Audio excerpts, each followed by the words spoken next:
प्रियो, बाइबल केवल एक धर्मशास्त्र ही नहीं है। वो एक ऐसी मार्गदर्शिका है जो जीवन के हर पक्ष में मनुष्य को कैसे चलना चाहिए ये बताती है। ये सच है कि हम इस संसार में परदेशी हैं, परंतु बाइबल और बाइबल का परमेश्वर हमसे चाहता है कि हम वर्तमान में जिस भी देश में हैं और जो भी हमारे अधिकारी हैं उनके साथ आचरण, हमारा व्यवहार सकारात्मक हो और देश की उन्नति के लिए हम निरंतर प्रयास करते रहें। इस विषय में कुछ बातें बाइबल हमसे चाहती है कि हम करें।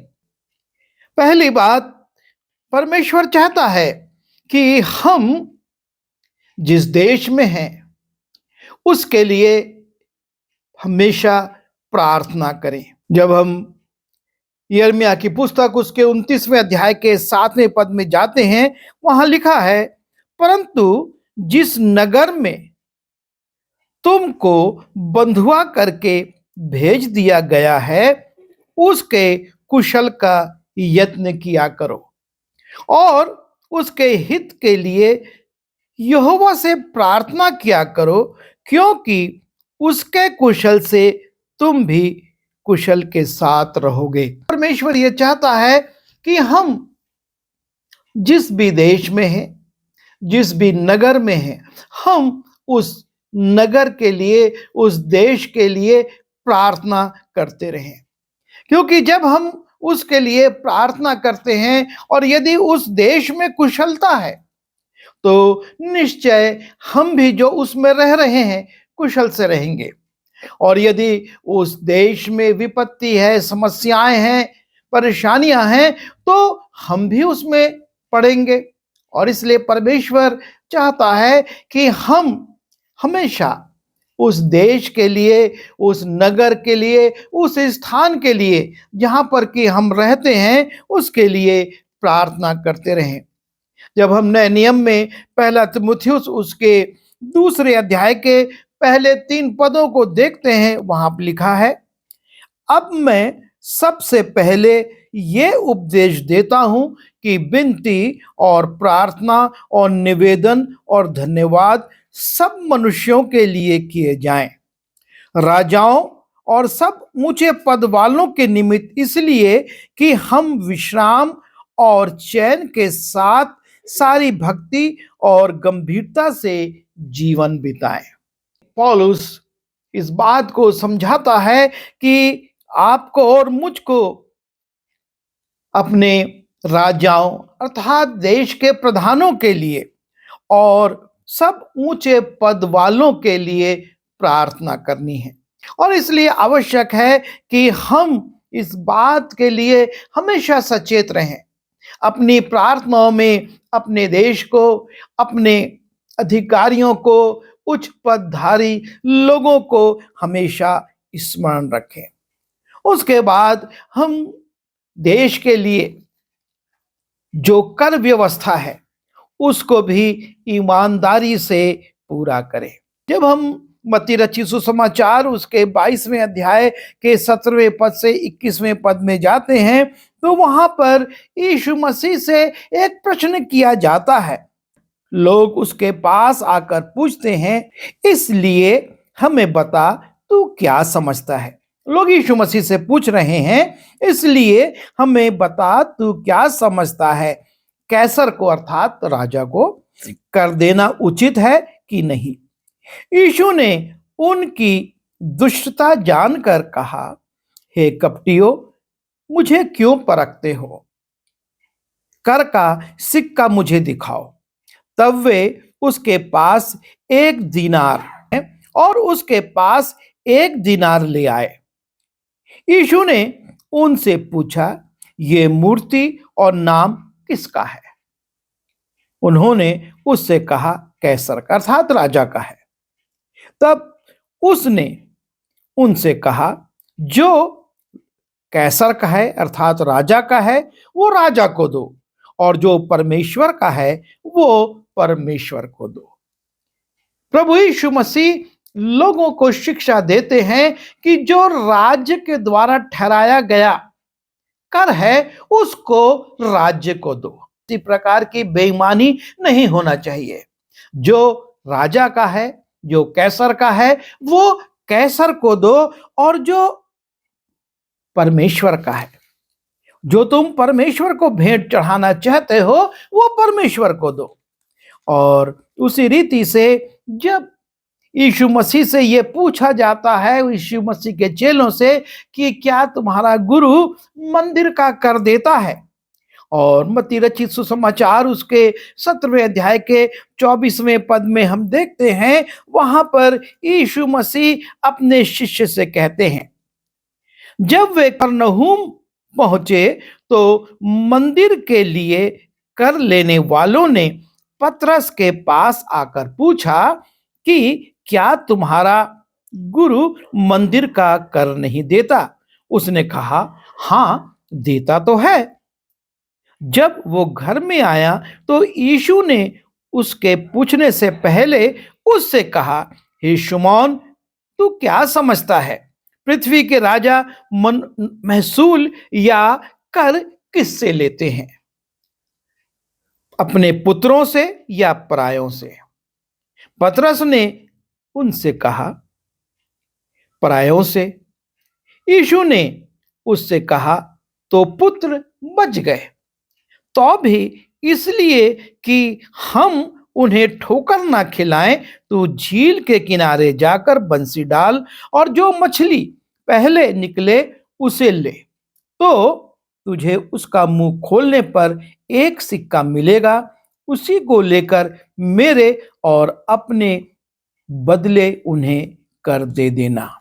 और इस प्रकार से यीशु मसीह, जो कि यहूदी थे, उनको कर देने की आवश्यकता नहीं थी, पर चूंकि वो कफरनहूम में आए थे और लोग पूछ रहे थे कि क्या वो कर देते हैं मंदिर का, यीशु मसीह कहते हैं कि तुम जरूर से दो।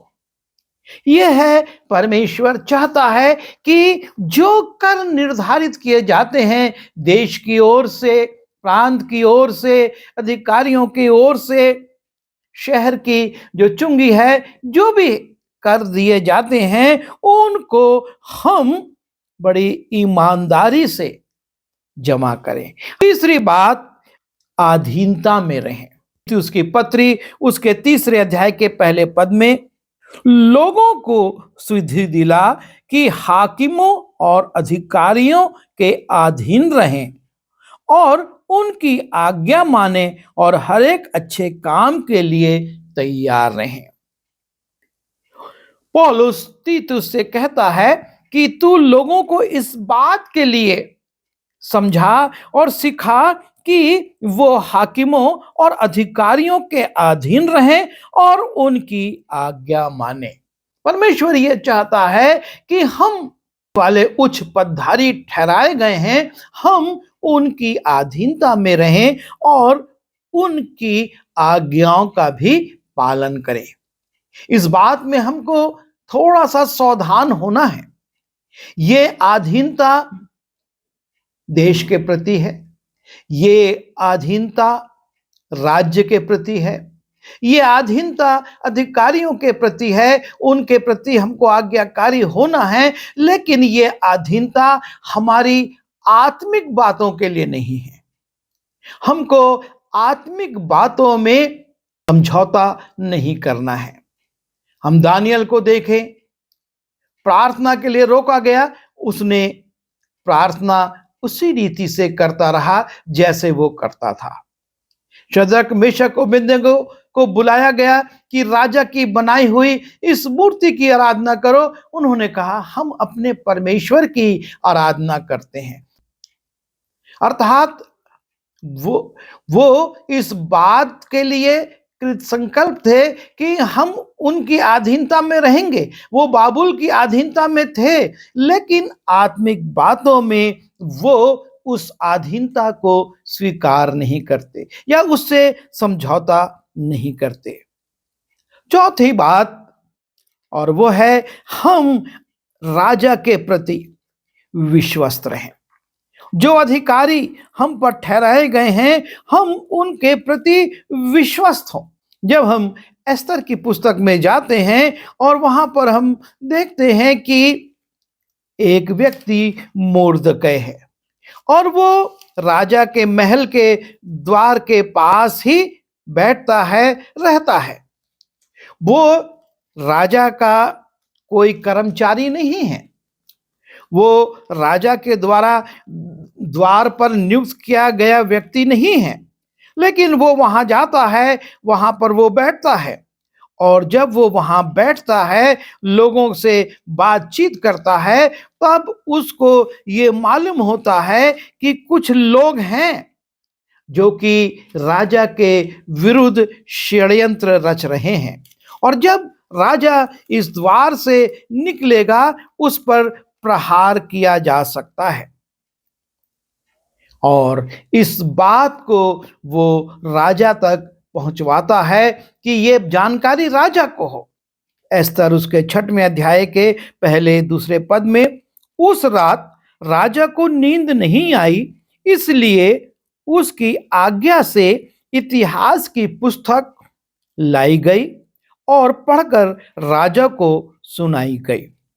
और यह लिखा हुआ मिला कि जब राजा शेर्श के हाकिम जो द्वारपाल भी थे, उनमें से बिगताना और तेरेश नाम 2 जनों ने उस पर हाथ चलाने की युक्ति की थी, उसे मोर्दकै ने प्रकट किया था। जब इन 2 द्वारपालों ने, जो कि द्वार के अधिकारी थे, ये योजना बनाई, ये युक्ति की कि राजा शेर्श पर आक्रमण करके उसे मार दिया जाए, मोर्दकै जो वहां बैठता था, उसने राजा को इस बात के लिए सावधान कराया। और ये बात जब जांची जाती है तो सही निकलती है, और इसलिए उसको इतिहास की पुस्तक में लिख लिया जाता है। राजा सावधान हो जाता है और राजा बच जाता है।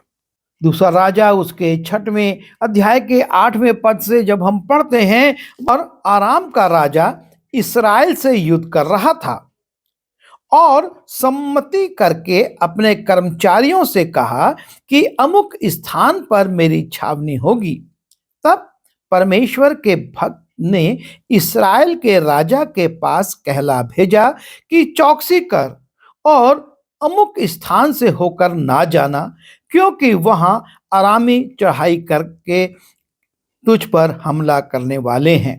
तब इस्राएल के राजा ने उस स्थान को, जिसकी चर्चा करके परमेश्वर के भक्त ने उसे चेताया था, भेजकर अपनी रक्षा की। और इस प्रकार 1-2 बार नहीं, वरन बहुत बार हुआ। इस कारण आराम के राजा का मन बहुत घबरा गया और उसने अपने कर्मचारियों को बुलाकर उनसे पूछा, क्या तुम मुझे ना बताओगे कि हम लोगों में से कौन इस्राएल के राजा की ओर है? उसके कर्मचारी ने कहा, हे मेरे प्रभु, हे राजा, ऐसा नहीं।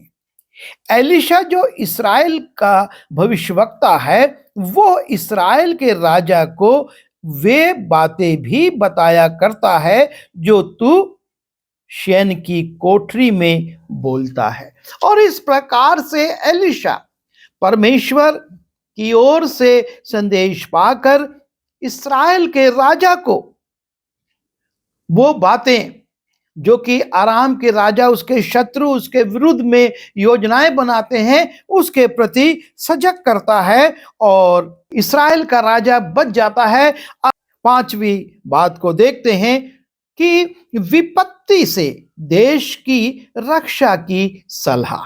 उत्पत्ति उसके 41वें अध्याय के 32वें पद से जब हम जाते हैं, और फिरौन ने जो ये स्वप्न 2 बार देखा है, इसका भेद यही है कि ये बात परमेश्वर की ओर से नियुक्त हो चुकी है और परमेश्वर इसे शीघ्र ही पूरा करेगा।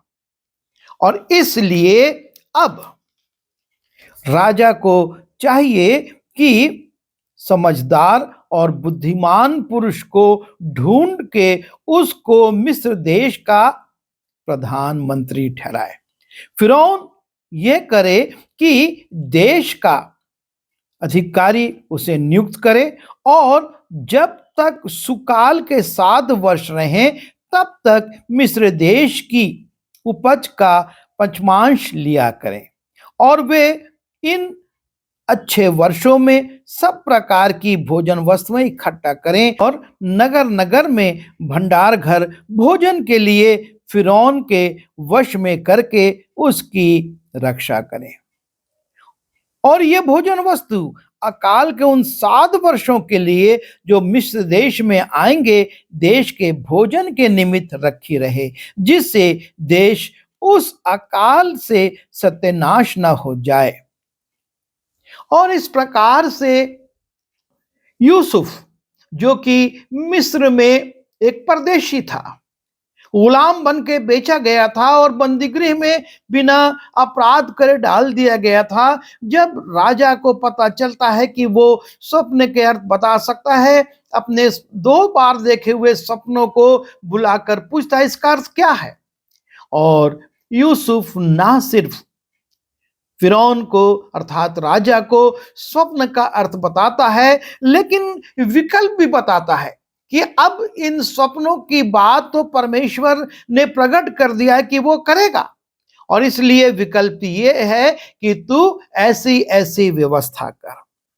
देश के हित में जो उचित है उन बातों को हमें करना है। और 6वीं बात, देश के निर्माण में हमको सहयोग देना है।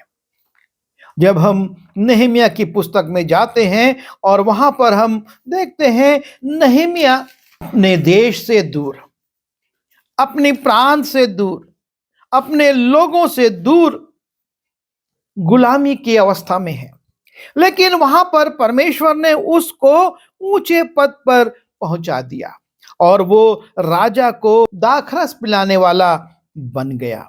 और इस अच्छी अवस्था में रहते हुए जब लोग आते हैं और उससे वो पूछता है, तब हमानी नाम मेरा एक भाई और यहूदा के से आए हुए कई एक पुरुष आए, तब मैंने उनसे पूछा यहूदियों के विषय में जो बंधुआई से छूट गए थे और यरूशलेम के विषय में पूछा। उन्होंने कहा जो बचे हुए लोग बंधुआई से छूटकर उस देश में पहुंचे हैं उनकी बड़ी दुर्दशा है, उनकी निंदा होती है, क्योंकि यरूशलेम की शहरपनाह टूटी हुई और उसके फाटक जले हुए हैं। और इस प्रकार से ये दूसरे देश में है, राजा शेर्श की अधीनता में है और वहां पर ये एक अच्छे पद पर पहुंच गया, फिर भी इसको अपने देश की चिंता है, अपने लोगों की, और वो उनके बारे में पूछता है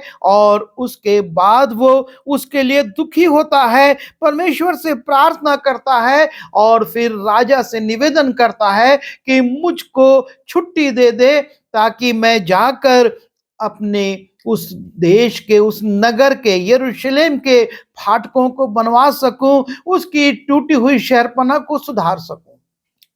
और इस प्रकार से वो देश के अर्थात यरूशलेम के शहरपनाह को बनाने के लिए आता है, बहुत सारे विरोध का सामना करता है, लेकिन वो देश का, वो उस नगर का निर्माण रोकता नहीं और करवा कर ही जाता है। परमेश्वर ये चाहता है कि हम अपने देश के निर्माण में, हम किसी भी पद में हो, हम सुरक्षित हो, कोई बात नहीं, लेकिन परमेश्वर ये चाहता है कि हम अपने देश के निर्माण में चिंता करने वाले, सहयोग करने वाले हों। जब हम दानियल की पुस्तक में जाते हैं और वहां पर 3 व्यक्तियों का उल्लेख है, शद्रक, मेशक और अबेदनगो, और वो उस देश में हैं जहां पर कि राजा नबूकदनेस्सर उनको गुलाम बनाकर ले जाता है। पर वो वहां पर जिस ईमानदारी से काम करते हैं और उसका परिणाम यह होता है कि लिखा है दानियल उसके 3 अध्याय के 30वें पद में, तब राजा ने बाबुल के प्रांत में शद्रक मेशक ओबेदनगो का पद और ऊंचा किया। यह है जब हम देश के लिए काम करते हैं, देश के अधिकारी, देश के राजा हमको ऊंचा पद प्रदान करते हैं ताकि हम और भी अच्छी तौर से उन दायित्वों को पूरा करके देश के निर्माण में कार्य कर सके। और उसी रीति से हम दानियल के विषय में देखते हैं, राजा दारा को ये अच्छा लगा कि अपने राज्य के ऊपर 120 ऐसे अधिकारी ठहराए जो पूरे राज्य में अधिकार रखें, और उनके ऊपर उसने 3 अध्यक्ष, जिनमें से दानियल एक था, इसलिए ठहराया कि वे उन अधिकारियों से लेखा लिया करें और इस रीति राजा की कुछ हानि ना हो। जब ये देखा गया कि दानियल में उत्तम आत्मा रहती है, तब उसको उन अध्यक्षों और अधिपतियों से अधिक प्रतिष्ठा मिली, वरन राजा ये भी सोचता था कि उसको सारे राज्य के ऊपर ठहराए। राजा ने उसको अधिकारी बनाया, पर जब उसने उसके काम को देखा कि समर्पण के साथ वो काम करता है, वो ये विचार करता है उसको सारे राज्य के ऊपर अधिकारी ठहरा दे। यह है जब हम ईमानदारी से राष्ट्र के, देश के निर्माण के लिए उन कर्तव्यों को पूरा करते हैं, परमेश्वर ऊपर उठाता है। और इसीलिए हम देखते हैं नहम्याह को भी, दानियल को भी, शद्रक मेशक ओबेदनगो, ये सब गुलामी की दशा में थे, दूसरे देशों में थे, लेकिन वहां पर भी इन्होंने काम ईमानदारी से किया और ऊंचे पद पर गए, क्योंकि वो देश के प्रति निष्ठावान थे। और 7वीं बात, राजा और सब अधिकारियों का आदर करें।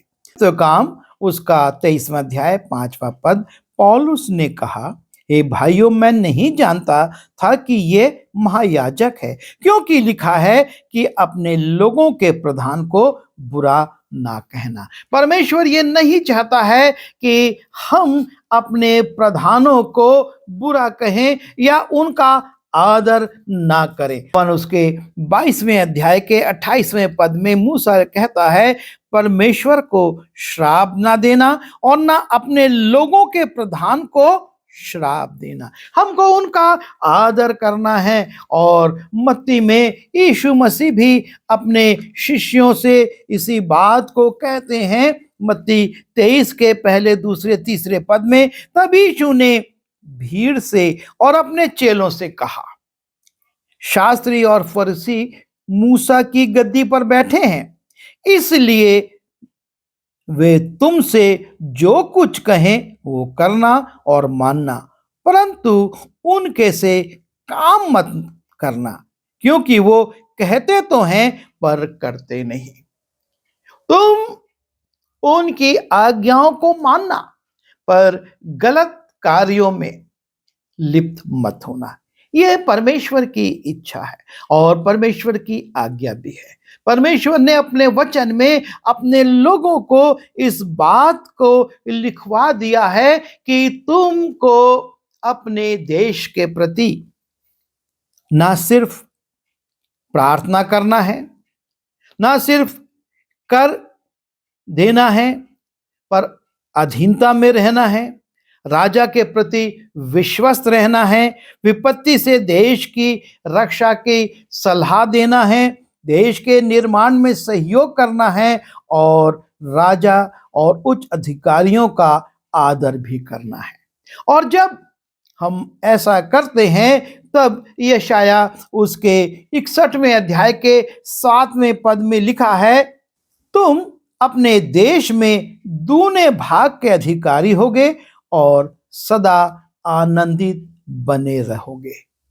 जब तुम अपने देश में इस प्रकार से जीवन व्यतीत करोगे, तुम अपने देश में दूने भाग के अधिकारी होगे और सदा आनंदित बने रहोगे। और इसलिए हमने प्रारंभ में ही इस बात को देखा कि जिस देश में हम रहते हैं, जिस शहर में हम रहते हैं, उसके लिए हमको प्रार्थना करती रहने हैं, ताकि हम नगर की कुशलता के साथ, देश की कुशलता के साथ हम भी कुशलता से रहें। प्रभु हमारी सहायता करे कि हम जबकि स्वर्गीय देश जाने की प्रार्थना कर रहे हैं, वर्तमान में जिस देश में हैं, वहां के प्रति भी विश्वस्त हों और परमेश्वर की आज्ञा के अनुसार कार्य करें। आइए दुआ करें। प्रभु जी, धन्यवाद देते हैं कि आपने हमको इस संसार में एक अच्छा देश प्रदान किया है। हम इस देश के लिए निरंतर प्रार्थना करते रहें और इसके नियमों की अधीनता में और उन तमाम आज्ञाओं के अनुसार अपने अधिकारियों के लिए उनकी अधीनता में रहते हुए कार्य करने वाले हो सके। हम देश के निर्माण में सहयोग करने वाले जो कर हैं, उसको उचित रीति से जमा करने वाले हो सके, ताकि हम इस देश में आनंद पूर्वक रहकर आपकी महिमा कर सकें। बिनती यीशु के नाम से मांगते हैं, आमीन।